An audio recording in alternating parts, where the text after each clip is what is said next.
Welcome, everyone, to the Petaluma Regional Library History Room presentation of 1954 Petaluma, A Year in Photographs Through the Lens of Cee-Jay Photography, presented by Harlan Osborne. Harlan Osborne has lived in Petaluma since he was 6 years old. Growing up on the east side, he attended McKinley School, where his grade school teacher, Margaret Sobranes, the sister of Argus-Courier columnist Bill Sobranes, was a major influence. At 11, he was delivering the Argus-Courier to his neighborhood and running around downtown. While a student at Petaluma High, he worked at Petaluma Poultry as a chicken catcher. In the late 1970s, he began writing for the Argus-Courier, covering all the action in sports. In 2003, he took on the task of writing a column for the paper focusing on Petaluma history. His Toolin Around Town column centers on the people of Petaluma, highlighting the many creative, innovative, and downright interesting folks that make up our town.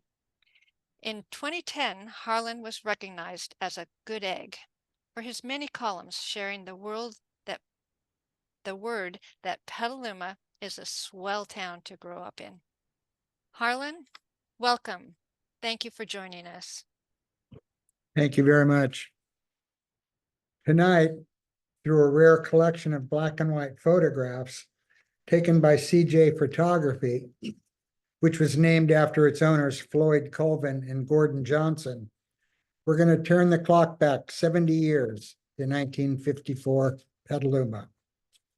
Besides being friends, Floyd and Gordon were members of the Petaluma Camera Club, which held its meetings at the Camera Corner. The Argus-Courier regularly ran photos taken by its members.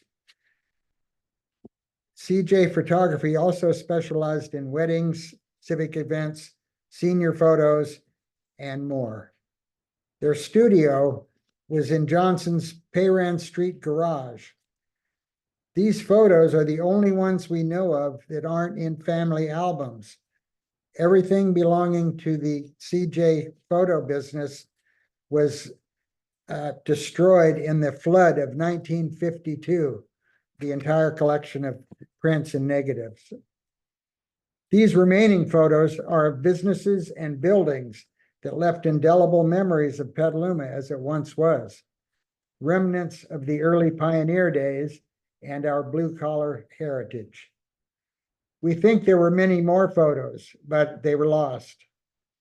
Most of the structures have vanished, but some still remain.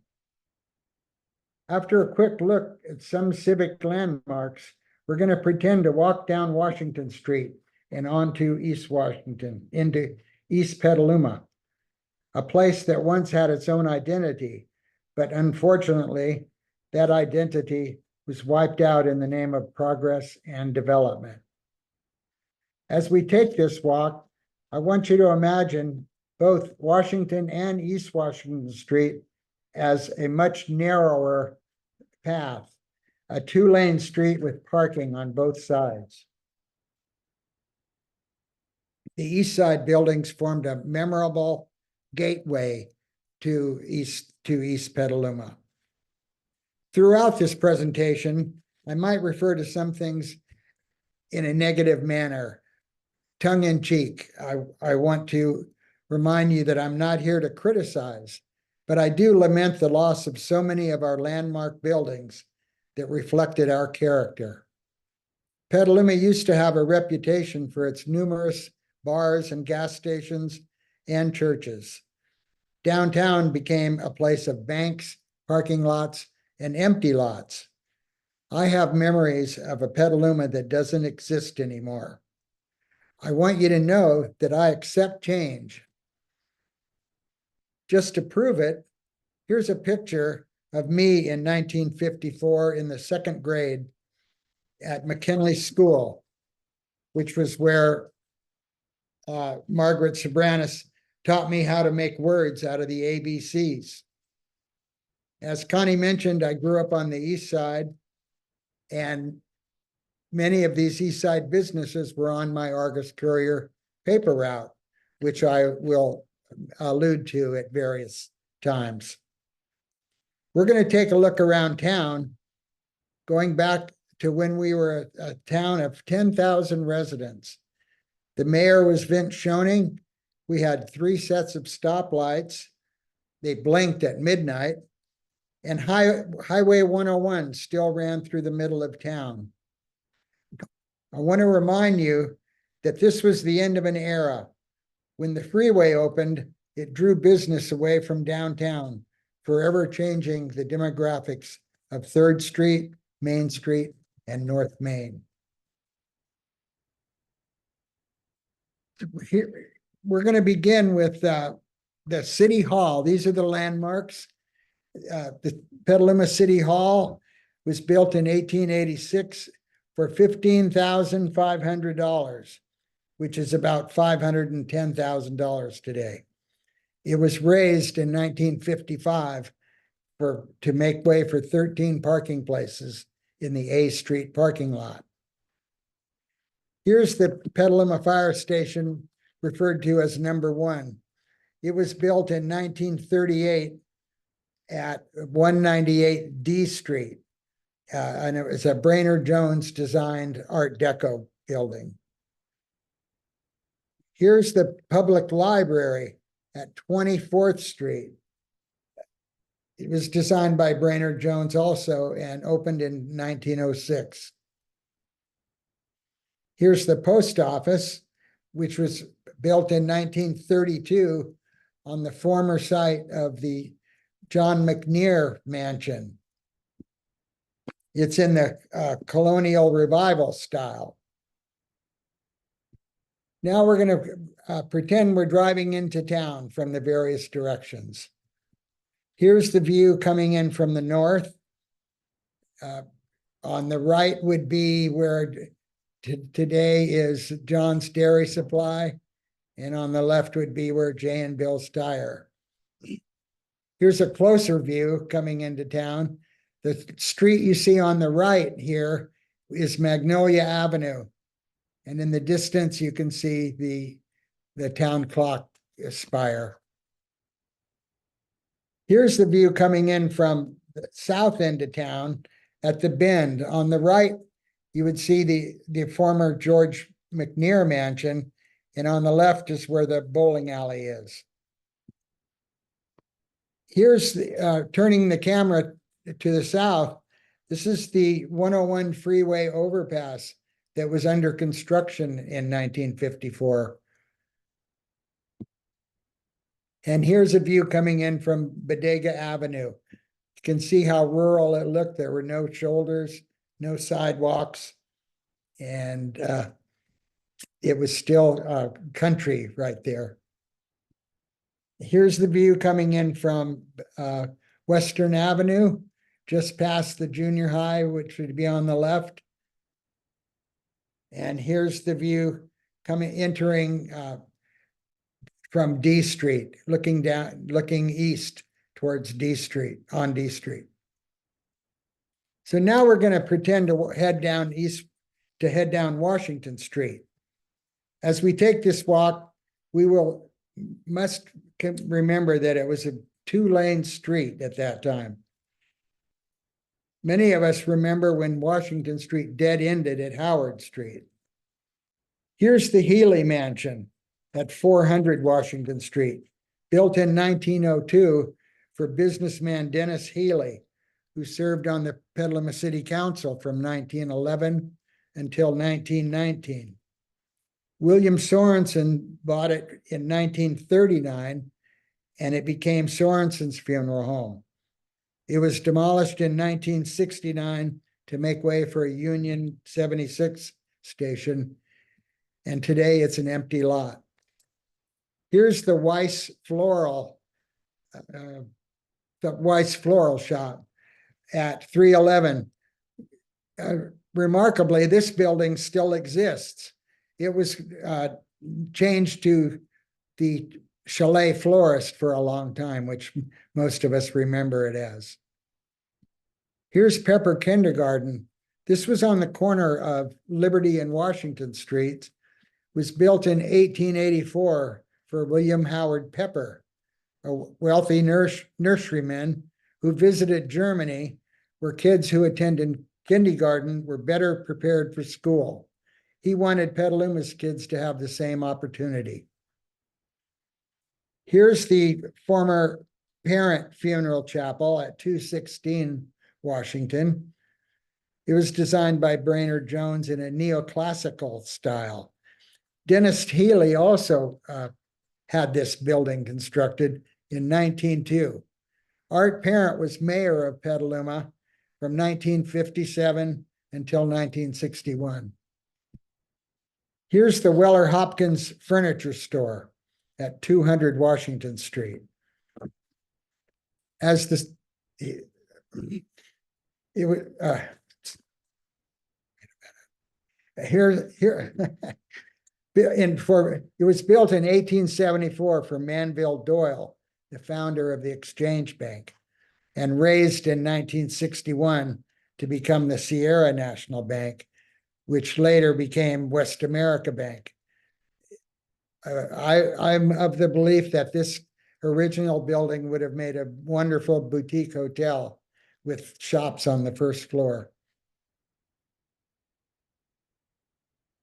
Across the street, we have the California Theater.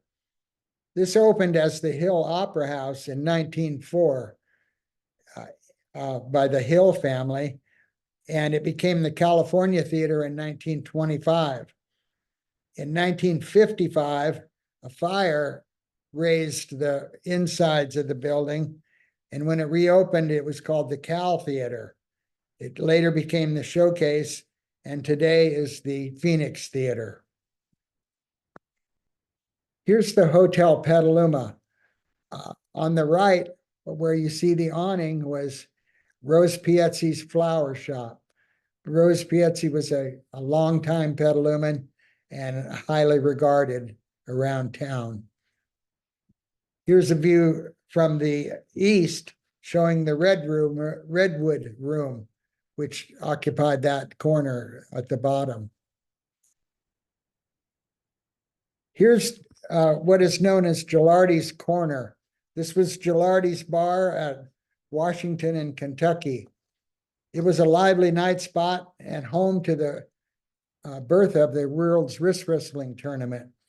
Where you see the awning on the right was Moch Lucchese's barbershop. They named Lucchese Park after Moch for his love of sports in town and his support. Those who walked in Moch's barbershop could go all the way to the back and enter Gilardi's bar and wait for their name to be called for their haircut. A lot of housewives wondered why it took 2 hours for their husbands to get a haircut at that time. Here is that corner after Gilardi's was taken down, and the Bank of America building replaced it. That building didn't go over so well, so they tore that one down and put another bank back on the original spot in 1982. Here's Pacific Market, former stables, built in 1918 for Thomas McClay. It housed the original Sanderson Motor Company. Later, this became Bank of Marin, Valesco's, and Easy Rider occupies it today. All those buildings and the ones we're about to see, many of them landmarks, formed a memorable entrance that gave Petaluma much of its character and appeal. East Petaluma was a place that had its own identity. Along with the mills and factories, 3 meat markets, 2 gas stations, a barber shop, and others were in East Petaluma. I have memories of an old East Petaluma that do not exist anymore.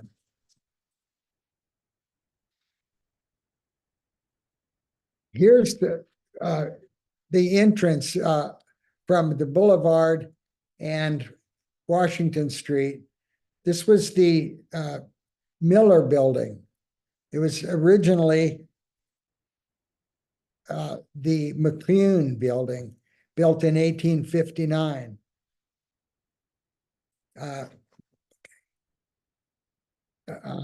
Today, that's an empty lot where the statue for the wrist wrestling tournament is. And it was the first step in widening that part of the road. Across the street was Sam's Rendezvous that formed that corner right there. This is a view of the former fruit canning company that became the Heinemann Overall Factory in 1906. When I was a kid, the building on the right was a handyman shop. Here's the Golden Eagle Mill. It was operated by the Hill family. In 1988, H.T. Fairbanks increased it to a 6-acre mill area. I always thought that they should have left the mill in that spot and built a shopping center behind it on the turning basin. It would make a remarkable entrance to East Petaluma today. Here's the Golden Eagle Shopping Center that replaced it. Here's a picture of the turning basin behind the Golden Eagle Mill and the Petaluma Mercantile Company. The wharfs are missing here, and there's not many boats. Here's Kavanaugh Lumber Company.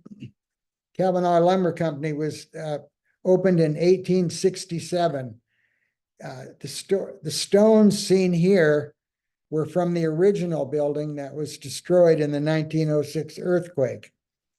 This was on my paper route, but I didn't collect from these businesses.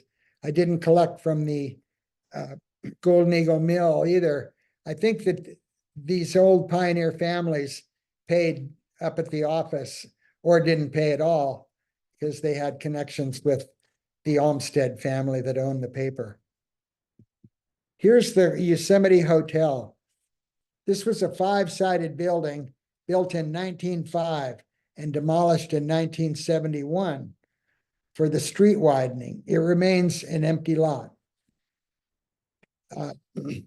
Here you see an empty lot that I want to remind you that this was on my paper route. It was owned by Two-Ton Mazzolini and his wife, Mary. Bill Sobranis wrote about Tony all the time, and he's the one who nicknamed him Two-Ton Tony. My friend and I used to walk home from the show, and we could hear the accordion music on Friday and Saturday night, and we'd stand by the window and watch everybody dance and listen to the accordionist play. Here's the Tivoli Hotel. It was a red brick 2-story building, which was a 22-room hotel with a restaurant and a bar, built in 1913 to accommodate railroad passengers coming into town. Later, the Lombardi Hotel and the Tivoli, it became the Tivoli. Carlo Patocchi took it over in 1959, renting out about half the rooms to pensioners who paid $75 a month for 3 meals a day and room. This would be another building that if it existed would make a beautiful boutique hotel. This was on my paper route also. I would go in and put the paper on the bar every day because they didn't want it stolen off the sidewalk. On Saturdays, the bartender would give me a Coke, a bar Coke, pour me a bar Coke.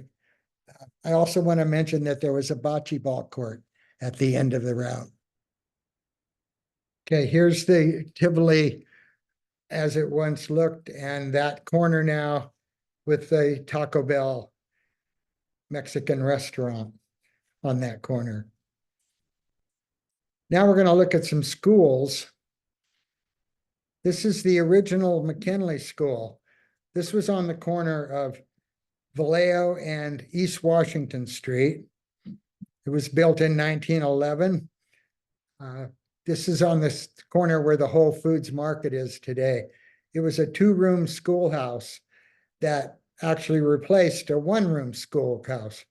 And in 1951, they built the McKinley School on Ellis Street. Here's the Washington Grammar. This building was built in 1905. It was leveled in 1955 to make way for the new City Hall.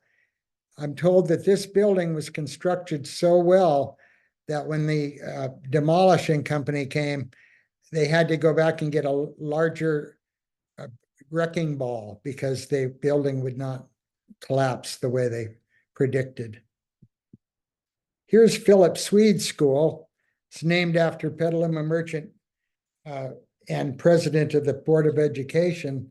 Philip Swede was the president for 32 years.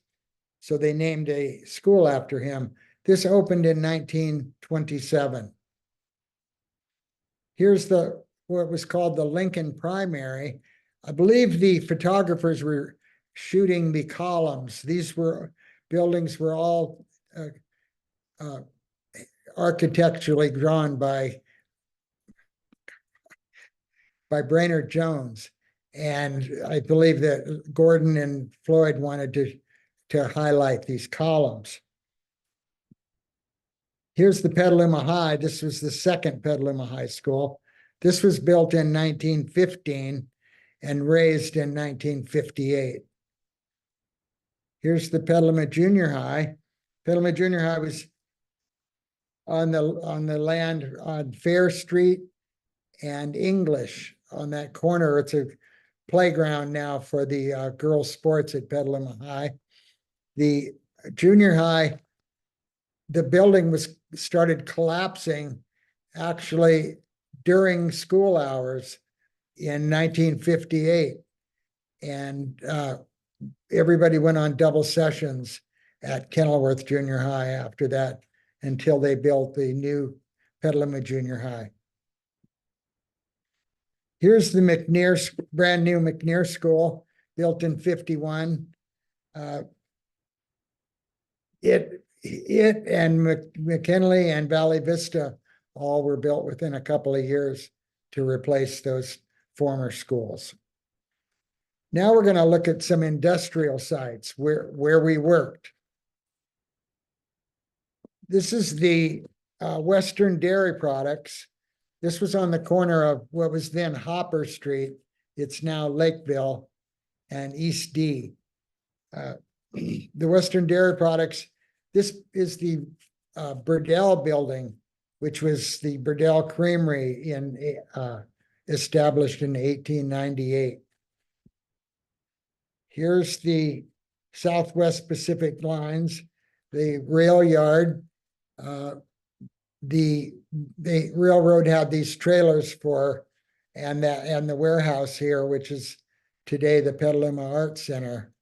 You can see at those trailers had a little rough life. They're all dented and bent for some reason.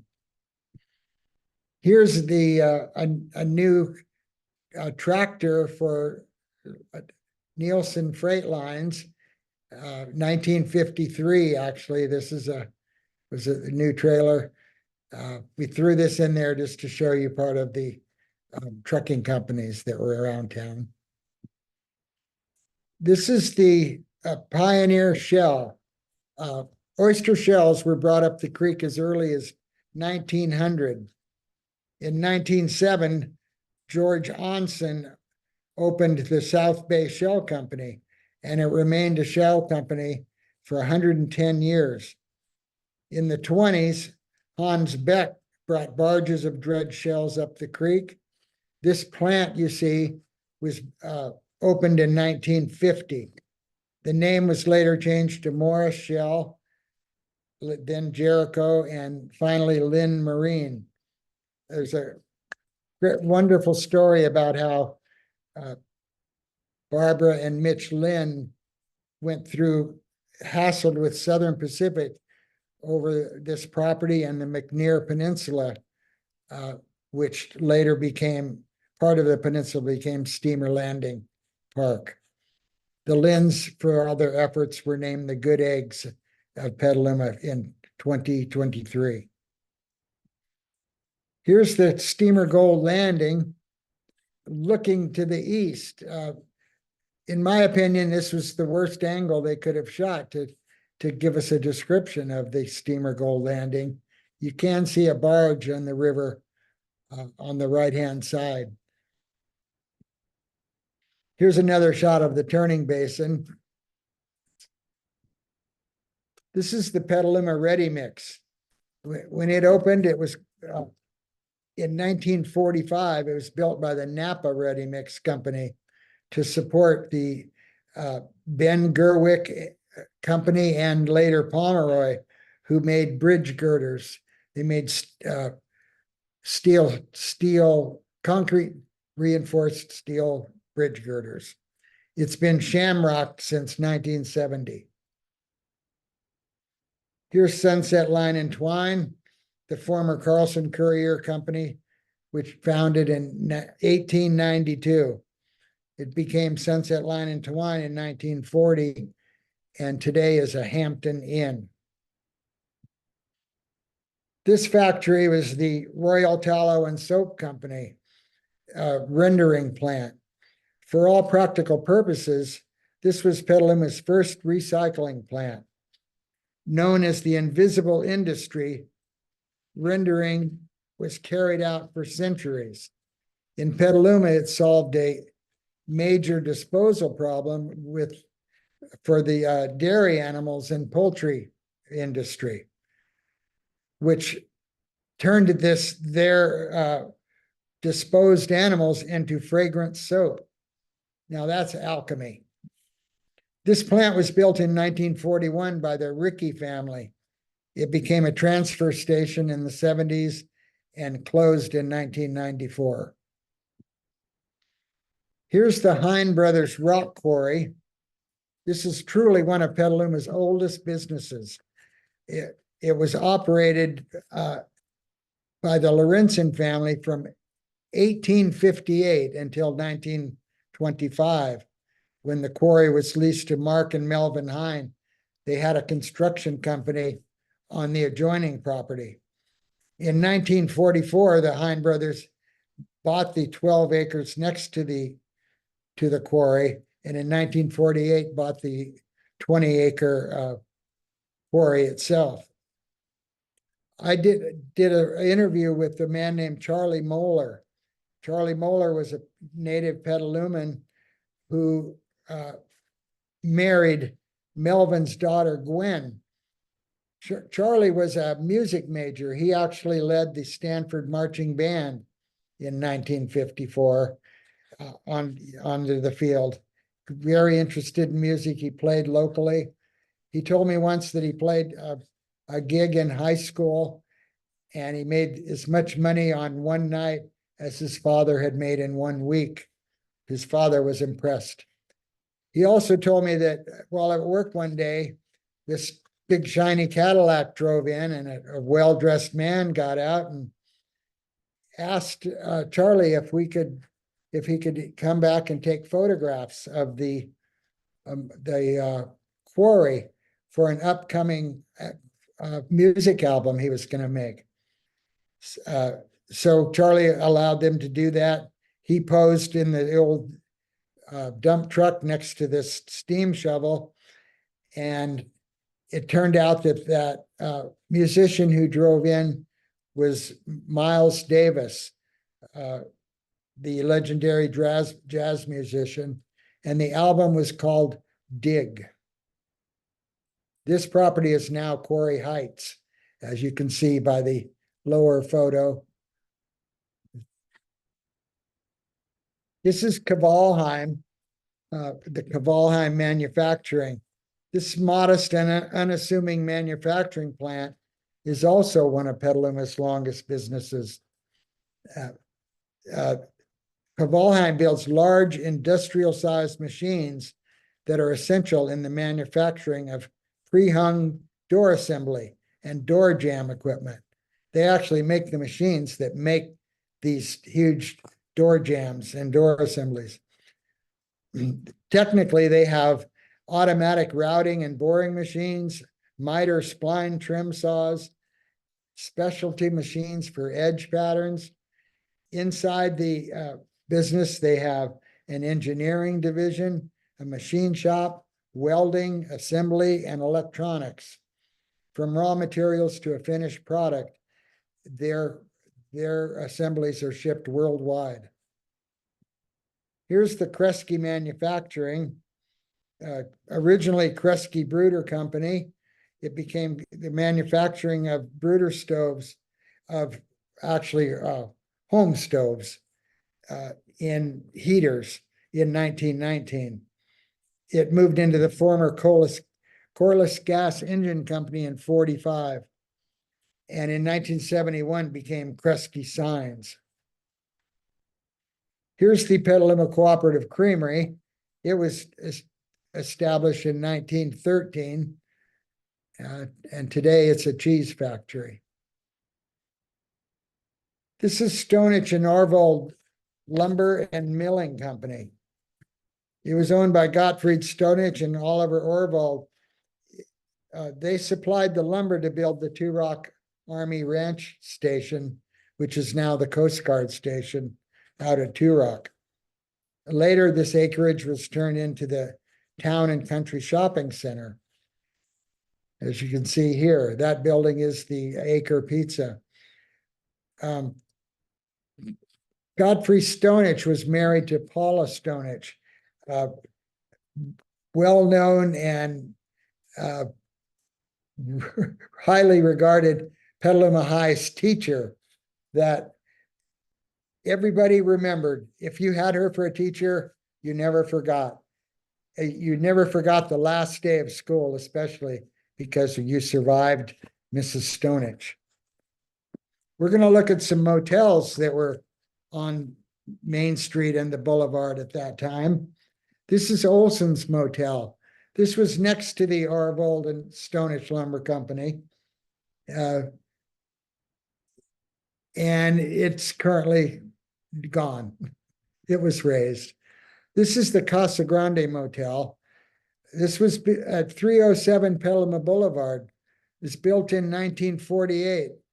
So its life as a motel really didn't prosper very long because of the freeway choosing an alternate route. This building was purchased by the city and planned to be the future fire department. But apparently they discovered that the property is too small for what they would like to build. This is the Petaluma Auto Court. This was at the entrance, the south entrance to Petaluma. This was built in 1926, this auto court, and it closed in 1954. I would like to propose that this auto court building be built with modern materials and updated Wi-Fi and essential items, and be placed at the corner of B and the boulevard where the hotel is being proposed. Now we're going to look at some hatcheries. Some of the hatcheries that are around town. This is the Bundesen Hatchery. Armed with degrees in poultry science and entering an industry that had recently reached its peak, Herb and Paul Bundesen purchased the Petaluma Hatchery on Main Street in 1950. It wasn't long before they moved to the larger Hardin factory on Main Street and Sycamore Lane. That building caught fire in 1958, and since it was just on the outside of the city limits, the Petaluma Fire Department was not allowed to help extinguish the fire. This is the Paleman Hatchery. I don't have any information on when it was built, so we'll move on to the Sales and Burke Must Hatch Factory, founded in 1898 by A.E. Burke. This Brainerd Jones design building was built in 1927, following a fire in the 1923 building that they had their hatchery. William Sales served on the city council from 1918 to 1923, and then became mayor until 1929. Here's the poultry laboratory that is on the south end of town. It's now a daycare and it's run by cops. Petaluma Petaluma People Services Center runs it today. This is some of the businesses where we shop downtown. This was the M. Vonson building. Brainerd Jones designed in 1923. There's also contradictory evidence that this may have been opened in 1920. So I believe 1920 is the correct date. When this building opened, the Argus-Courier ran a headline, said Petaluma's finest building completed. Well, apparently by 1960, it wasn't the finest building anymore because it was raised and became a parking lot, which is not as ornamental, but here it is. Here's the Continental Hotel. According to Catherine Reinhardt, this hotel was built in Venezuela and brought to, in Chile, excuse me, I get my countries mixed up, and brought to Vallejo, and then it was disassembled and brought to Petaluma in 1853. It was remodeled in 1905 and again in 1914. It burned to the ground in 1968. That corner today is the Chase Bank, which you see here, and the back portion of it is the Wells Fargo Bank.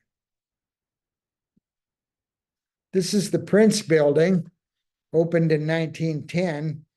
It housed the Antlers Pharmacy, Padroni's Deli, the Arcade Barbershop, and Henry Chenault's shoe shine business. Connected to that was the Lynch Jewelers. Here's one of Petaluma's most iconic buildings. The Carithers Building was built in 1941 in the streamlined modern style.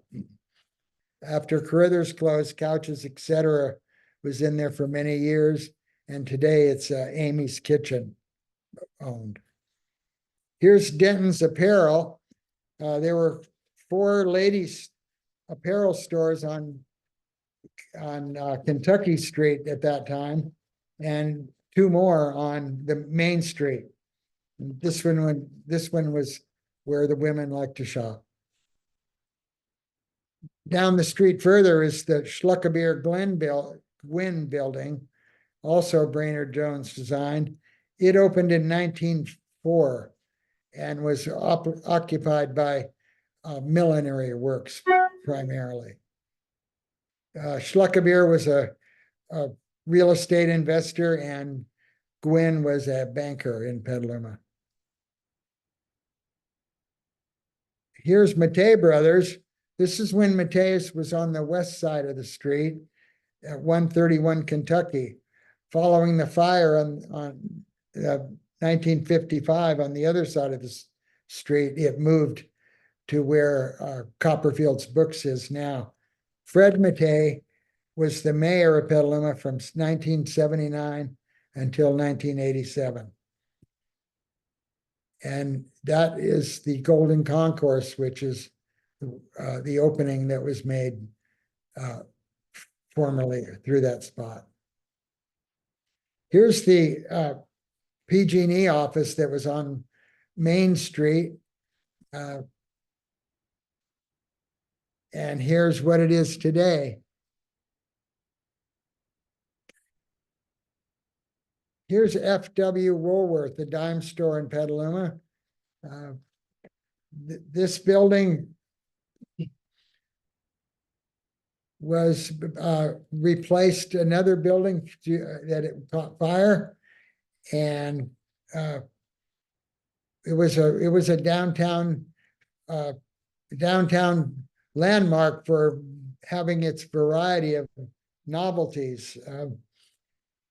Gina Younger, an employee there, once told me that her neighbor came in and bought something for 99 cents. And when Gina told her there would be 3 cents tax, the neighbor got a little huffy and said, "You're not going to charge me tax, are you?"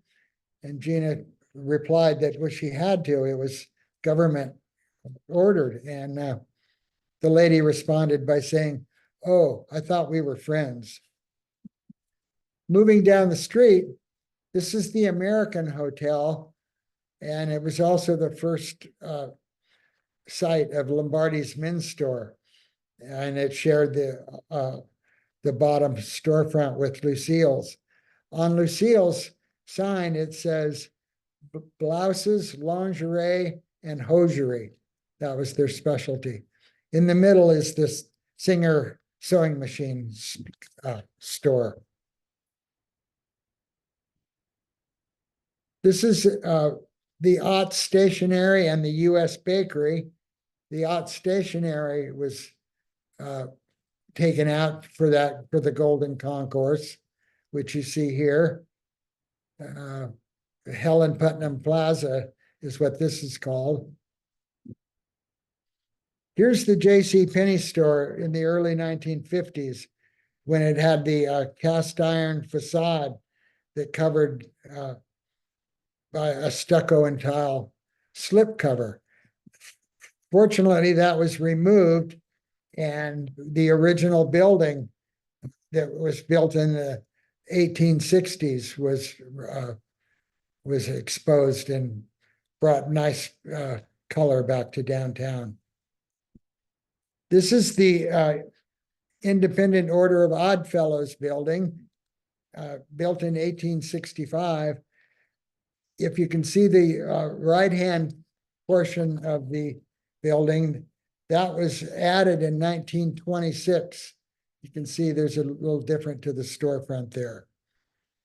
Moving across the street with Clark's Drugstore and the Little Hill restaurant. The Little Hill opened as Sincera's restaurant, which had also been in the Tivoli Hotel prior to moving uptown.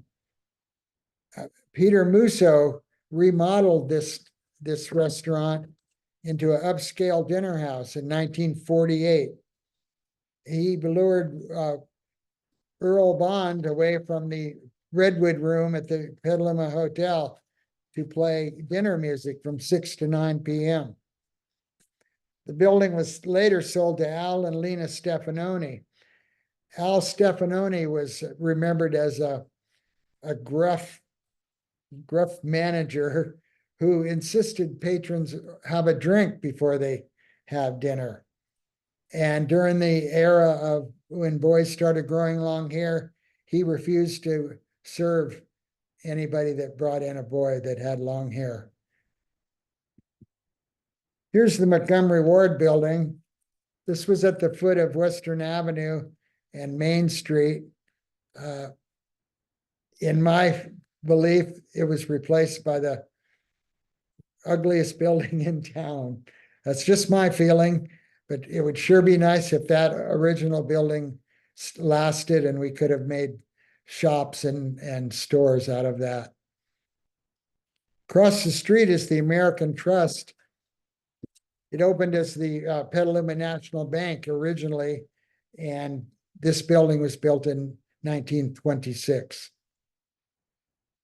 Here's a beautiful picture of the McNear Hay and Grain, Main Street and B Street. Today, that front portion is a parking lot, and the building behind it, the Great Mill, was restored by Skip Summer. Here's the Argus-Courier building on Keller Street. This must have been taken on a Sunday or a slow business day. This Argus-Courier office was, you could go in, the patrons went in the front, but us paper boys went in the back entrance where the press was, and we would watch that press operate. It was really a nice fun experience for the kids. This is what it looks like today. It's a professional building. Here's the Masonic Lodge. This had the old-fashioned soda fountain in the bottom. It was the pharmacy was operated by Lee Myers, who was a city councilman from 1935 to 1950, and he became mayor in 1953. Okay. And that's our final picture. I appreciate you tuning into this presentation. I'd like to thank the people that helped me put this together. I'd like to thank John Sheehy, Terry Park, and the history room librarian, Connie Williams, who patiently helped guide me through this whole experience. Thank you. Oh, and thank you, Harlan. We so appreciate this walk back in time. There's so many incredible buildings to still look at when you walk downtown. So to see more Petaluma historical images, check out the library's digital collections at sonomalibrary.org or drop on in the library. We'd love to see you. Thank you for joining us.